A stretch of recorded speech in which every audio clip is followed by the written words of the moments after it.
Hi, welcome back to In the Pocket. I'm Jill Amy Sager.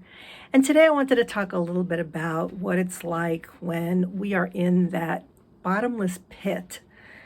We've all been there. That just feels like we are overwhelmed, not even necessarily by the things in our lives, but which can trigger, of course, feeling overwhelmed, but by the things that go on in our head, those difficult times when we don't have self confidence, maybe when we have a lot of self doubt to the point where we start to lose perspective about our worth in the world.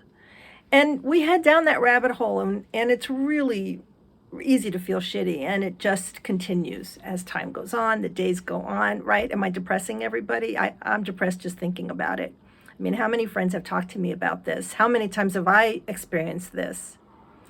And one thing, and maybe, you're anybody who's listening to this today, I'm sure I'm just reminding you of something. You probably already know this, but guidance has made a point of telling me over and over. And then I, of course, tell my friends and I tell myself that it's important during those times that we accept what's going on, that we dig into what's going on, that we not try to soft pedal it, that we not try to drink our way through it. I mean, a little gin and tonic is not a bad thing, but you know what I mean? Like, just stuff it.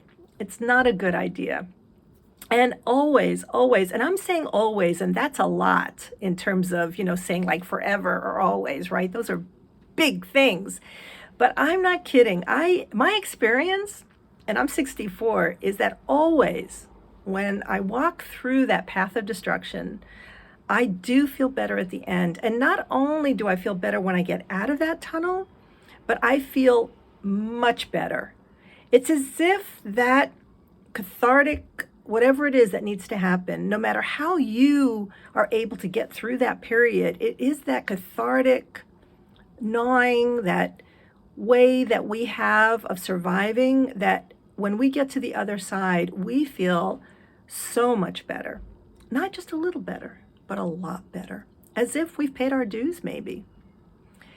And even in tarot, I don't know how many of you are familiar with tarot, but I'm going to say this, that even in tarot, before I, got guidance's messages and information, in the tarot deck is the Tower, comes first, which is a card of extreme destruction. It is what I'm describing when we're at our worst, when things hit us that are just very hard to deal with. And when we get through the Tower, the next three cards are right after the Tower. It's the sun, the stars, and the moon.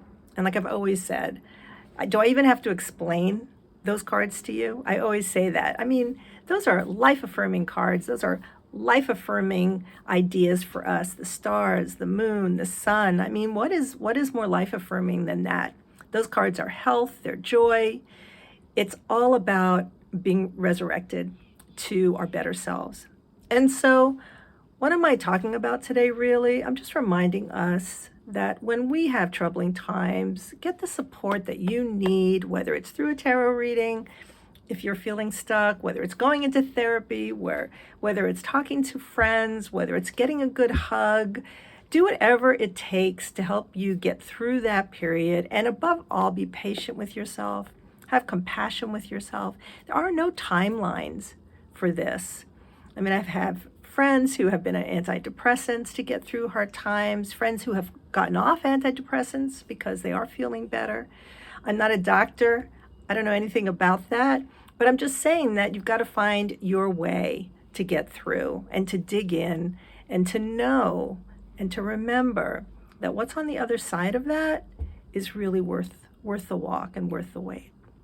Thanks for listening. I would love your comments on this topic. If you've had experience with this, if you think I'm full of crap, let me know. Put in your comments. Don't forget to subscribe. I would love to get 100 subscribers this year by the end of 2021. So thanks for listening, and I'll see you next time. Bye.